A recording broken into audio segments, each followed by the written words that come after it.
All right, continuing on and almost done with this chapter, chapter 1. Most of the time the electric field will be due to a regularly shaped charged object, such as a sphere or ring or rod or something. And, right now we're dealing with the electric fields due to point charges, and those are fairly simple. But usually you're going to be dealing with something that's not quite as simple, like a sphere or ring or rod.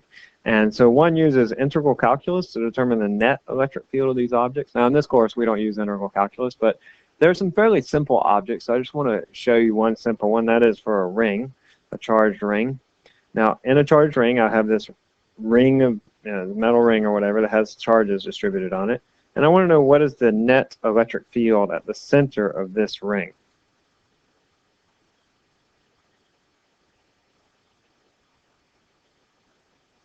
And so if I were to do this, I would say, all right, I'm going to break this up into little pieces. All right, so the net electric field due to this piece will say be in this direction. All right, and then the net electric field due to this piece would be in that direction.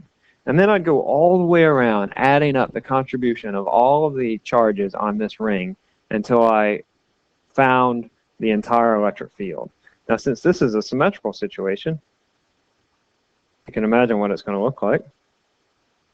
I have all these vectors all opposing one another. And so the net electric field of this ring will be an electric field equal to 0 newtons per coulomb. But we can do this with objects where the net electric field isn't 0, just using integral calculus. And that's kind of exciting, and it has a lot of real practical applications in engineering and physics. So if you're interested in that, let me know. I can direct you to some other resources.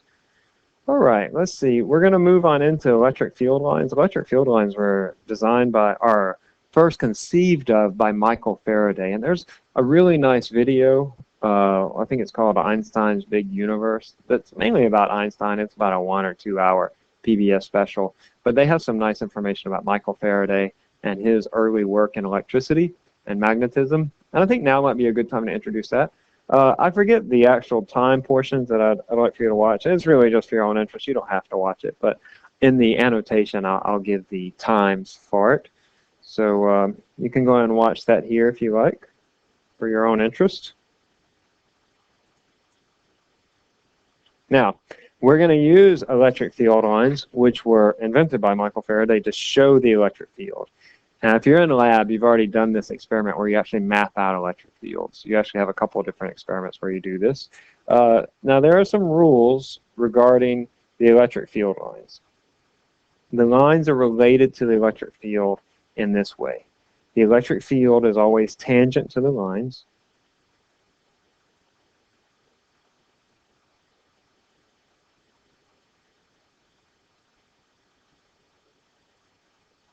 When I draw electric field lines, and I'll draw some for you in just a moment, and the magnitude of the electric field is denoted by the density of the electric fields. The magnitude of the electric field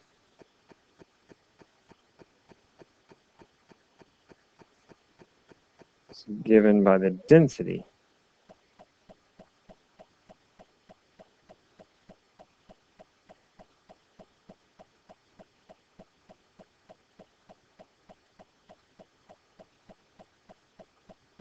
This allows us to give three-dimensional information in a two-dimensional space. Density of the electric field lines. All right. I'll give you some examples. These might not make any sense to you right now, so let me show you. Actually, let me show. There is a really nice simulation of this. You've used this in lab. I think it's for the second lab experiment. But you can take this if you want to play around with it. This is the one where you built the electric charges and determine the electric field and the potentials and all that business.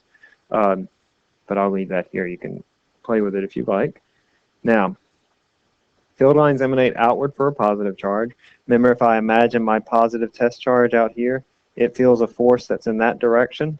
Likewise, if I had one up here, it would feel a force in that direction. That's away from the charge. And so I can draw my electric field lines emanating outward. Because of that idea of the positive test charge and the force that it feels. Now, the negative test charge which way are the field lines going to point for that one? Well, I take my little positive test charge, and I ask myself, what is the direction of the force? The force is going to be in that direction. And if I move that positive test charge around, I'll find that the force is always towards the center, towards that charge. So my electric field lines are going to look like this.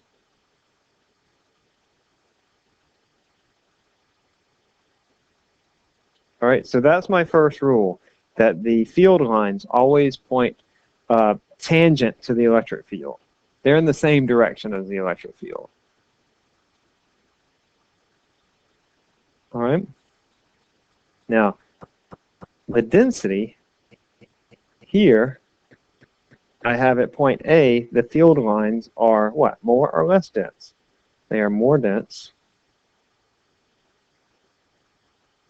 than at point B. Therefore, the electric field at point A is larger than at point B. So here my field lines are closer together than they are out here where they're really far apart. And so the electric field at A has a greater magnitude than the electric field at B. We can see this too just from the equation for the electric field, KQ over R squared. If R is small, that means E is big. The electric field is big. So the force that a positive test charge feels at point A is greater than the force it feels at point B. You can imagine that. Or if I have a positive test charge here, it feels a really big force, but a positive test charge here feels a much smaller force. And you can go back to Coulomb's law, which illustrates that. KQQ over R squared. If R is small, F is big. The closer you get the charges together, the larger the force. Okay, so we use those lines, the density of the lines, how close together the lines are, to denote the magnitude. There are some more rules. The lines for groups of charges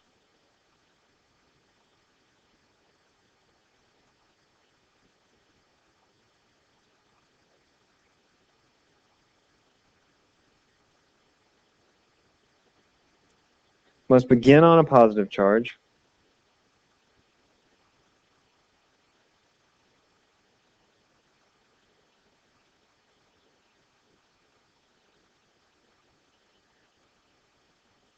and end on a negative charge.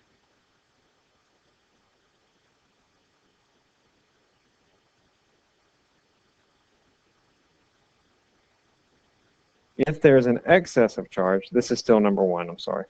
If there's an excess of charge, that means more positive than negative, for example.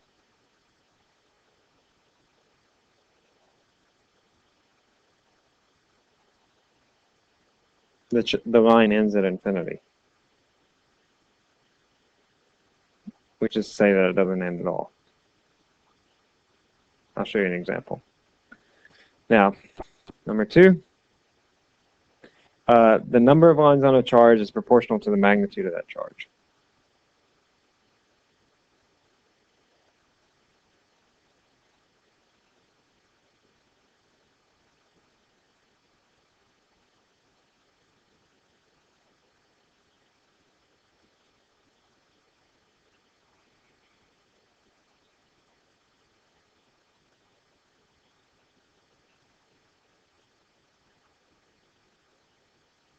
And then finally, number three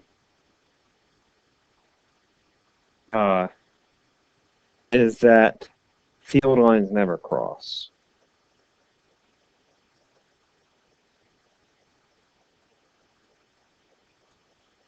It's like in Ghostbusters, right?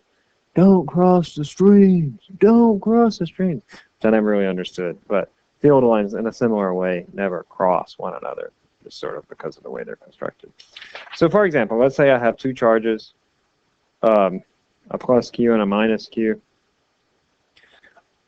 They're going to look like this. I will have charge lines, field lines that will come out of plus Q, and they'll go to minus Q.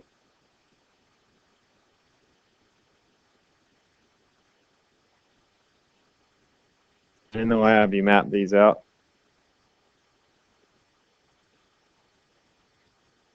And because I have equal numbers of charges on each side, all the field lines begin and end. There are none that go out to infinity. All right. Notice here that, like if I want to know the electric field at this point, the electric field vector is tangent to the field line. So the electric field is actually in that direction. At this point, the electric field's in that direction. At this point, it's tangent to the electric field line. Okay. Well, let's say that I have two charges that look like this. Let's have a little more space here. They're going to look like this. Now, in this case, I have 3 charges on one side and just 1 on the other. So I'll have, say, 2 field lines that will come over here. That'll begin at the plus 3q and end at the minus q. But then I'm going to have 4 additional field lines that will go like this.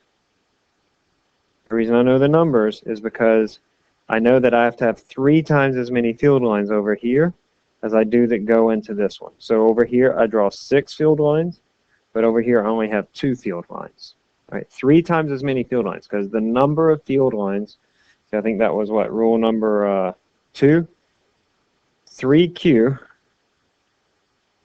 has 3 times the number of field lines.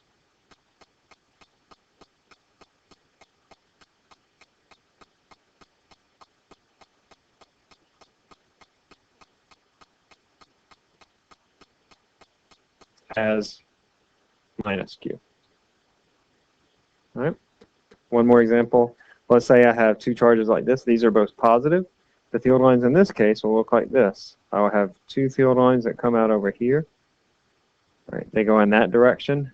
And over here I'm going to have how many? 2? No. 3? No. I have 6 field lines that come out over here. 3 times as many field lines as the plus q. All right, here's a little quick test, and there are some similar questions to this on the concept test. I'll let you answer that on your own. And I believe that's the end of chapter 1.